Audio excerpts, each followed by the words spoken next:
ഓഫീസിലെ പണി എല്ലാം കൂടെ എനിക്ക് മടുത്ത്. അങ്ങനെ ഉറക്കം ഞാനിന്ന് നിർത്തി കൊടുക്കാം. നോക്കിക്കും, വെള്ളം കോരി ഒഴിച്ചിട്ടുള്ള കാര്യം. ഓ, സുഖിച്ച് കിടന്ന് ഉറങ്ങുക. ചേട്ടാ ചേട്ടാ, ഇങ്ങോട്ട് എണ്ണീക്ക് സമയം എത്ര ആയെന്ന് അറിയാവോ? ഇങ്ങോട്ട് എഴുന്നേക്ക് മനുഷ്യ, 9 മണിയായി. ഞാൻ എഴുന്നേറ്റ് പുറത്തെ പണി അകത്തെ പണിയും കഴിഞ്ഞ് ഓഫീസിൽ പോകാൻ നിൽക്കുക. 9 മണിയായി. ആയില്ല, എഴുന്നേക്ക്, വേറെ റെഡിയാവും.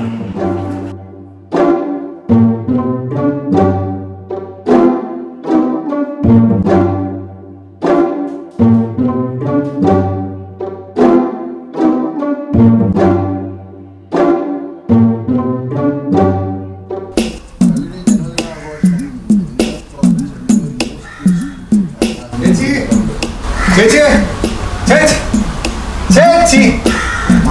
ചേച്ചി ചേച്ചി ചേച്ചി ഞാനിവിടുത്തെ പത്രം വായിക്കുന്നേ കണ്ടോ? കണ്ട് ഞാൻ ചേച്ചിയോ? കാരണം ഞാനവിടെ ഭർത്താവാ. അപ്പൊ ഞാനറിയാം നീ ഇവിടുന്ന് തെളിക്കരുമ്പോൾ ചേച്ചി ചേച്ചി ഇവിടുന്ന് വിളിക്കുന്ന കാര്യം എന്തോ? ഞാൻ ചേച്ചിയായിട്ടാണല്ലോ ഇടപാട്. ചേച്ചിയായിട്ടാ എന്താ ഇടപാടാ? ചേച്ചിയായിട്ട് എല്ലാ ദിവസവും ഇടപാടുണ്ട്. നീ ചേച്ചി ഡെയിലി ഉള്ള ഇടപാടും? ആ, കൊള്ളാമല്ലോ. ചേച്ചിയുടെ എന്താ ഇടപാടാ നിനക്ക്? ചേച്ചി എന്താ ഇടപാടാന്ന് ചോദിച്ചു കഴിഞ്ഞു. ഞാൻ ചേച്ചിയുടെ ഇടപാടിന്റെ കാര്യത്തിലാണ്. ഞാൻ നിന്റെ ഇടപാട് ചിലപ്പോ തീർത്താ കേട്ടോ. നീ എന്റെ വീട്ടിൽ വന്നിട്ടാണ് ഇത്ര ഓരോ പ്രശ്നങ്ങൾ ഉണ്ടാക്കുന്നത്. ഇപ്പൊ പറയുന്നു നീയുമായിട്ട് ഇടപാടാണോ? അതുകൊള്ളല്ലോ. എന്താ ഇടപാടണോ? ഞാൻ ചേച്ചിയുടെ എല്ലാ ദിവസവും പാലിന്റെ ഇടപാടിന്റെ കാര്യം. പാലിന്റെ ഇടപാടാണ് അവൻ അങ്ങനെ പറയണമായിരുന്നു. എടാ ഞാൻ ഇവിടെ ഇരിക്കുന്നത് നീ കണ്ടായിരുന്നു? എടാ കണ്ടോ നീ? നിന്റെ ഇടപാട് ഞാനിപ്പോ തീർത്തുതരാം. ഞാൻ ഇവിടെ പറഞ്ഞ എന്നെ തെള്ളിയിട്ട് അകത്ത് ചേച്ചിയെ ചേച്ചിയെ ഇവിടെ വിളിക്കുന്നു. ഞാനല്ലേ കാശ് കൊടുക്കുന്നേ? അതൊന്നും എനിക്കറിയേണ്ട കാര്യമില്ല, അത് എന്റെ വിഷയമല്ല. എടി എന്നാലും ഞാൻ നിന്റെ ഹസ്ബൻഡ് അല്ലേ, നിന്റെ ഭർത്താവല്ലേ? അപ്പൊ എന്തൊക്കെയൊന്നും പറയട്ടെ. ബോധമുണ്ട്, അതുകൊണ്ടല്ലേ ഞാൻ പറഞ്ഞത്. ഒന്ന് മിണ്ടാതിരിക്കും എന്റെ പൊന്നെ ചേട്ടാ. എനിക്ക് സാലറി കിട്ടിയില്ല, 2 ദിവസത്തെ സാവകാശം ഞാൻ തന്നേക്കാം. വല്ലാത്ത കുരിശായല്ലോ. എപ്പോഴും കയറി കാണിച്ചു തരാം കേട്ടോ. ഇങ്ങനെ കൊണ്ട് തോറ്റ് നാട്ടുകാര് കേൾക്കത്തില്ല ഇങ്ങനെ കിടന്ന അലറിയാ. എന്താ കേൾക്കാന്? ഇപ്പൊ എന്നെ പറ്റി എന്ത് വിചാരിക്കും ഇങ്ങനെ കിടന്ന അലറിയാ? നിന്നെ പറ്റിയാണ്. എന്നെ പറ്റി എന്ത് വിചാരിക്കും? ഞാൻ കേൾക്കണമെന്ന് വിചാരിക്കത്തില്ലേ? അതായിട്ടല്ലേ ഇങ്ങനെ കൊണ്ട് വലിയൊരു തൊല്ലേ. 9 മണിയായി, പോയി റെഡി ആവാൻ നോക്ക്. ഞാൻ റെഡി ആയിക്കോളാം. ഓഫീസിലും പോണ്ട, ഒന്നും പോണ്ട.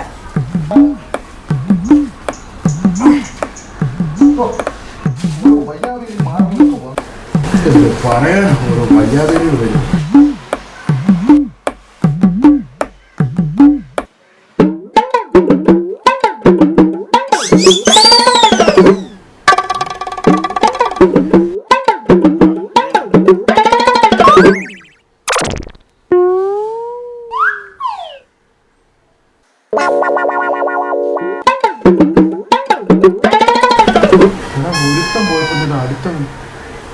ഇവനൊക്കെ വേറെ ഒരു പണിയില്ലടാ.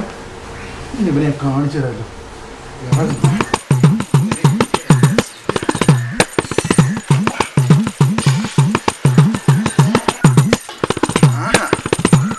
പരിപാടിയാണല്ലേ? നിനക്ക് എന്താ പറഞ്ഞു?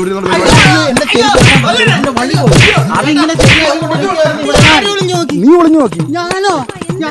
എടി ഇവനെ നീ അവിടെ ഇരുന്നപ്പോ അവൻ ഒളിഞ്ഞു നോക്കുന്നു. ഞാൻ അയ്യോ ഞാനല്ല, ഞാൻ ഒളിഞ്ഞു നോക്കിയില്ലേ? നീ മതിലിന്റെ അവിടെ കൂടെ നോക്കി. ഞാൻ എന്റെ വീടിന്റെ ഫ്രണ്ട് ഇരിക്കുമ്പോൾ ഇവൻ മതിലിന്റെ മുകളിൽ കൂടെ എന്റെ ഭാര്യ എത്തി നോക്കി പോന്നി.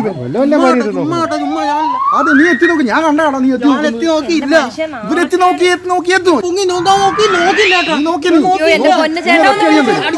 നോക്കാതെ ഏതായാലും പറയത്തില്ല. കാര്യം പറ.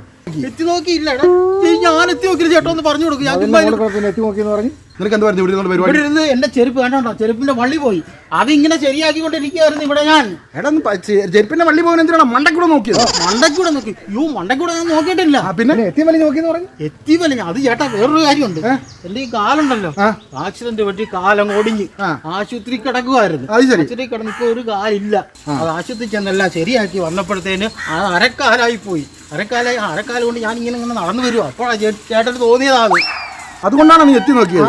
അതാ കള്ളത്തരം പറയുന്നതാണ്. കള്ളത്തരം പറഞ്ഞില്ലേ കാര്യം? അതാ ചേട്ടാ. എല്ലാ കാര്യം ഉണ്ടാവുന്ന ചേട്ടാ എന്നെ ഒരുപാട് വേണ്ടി ചേട്ടാ. പൊന്നു മനുഷ്യൻ ഇങ്ങോട്ട്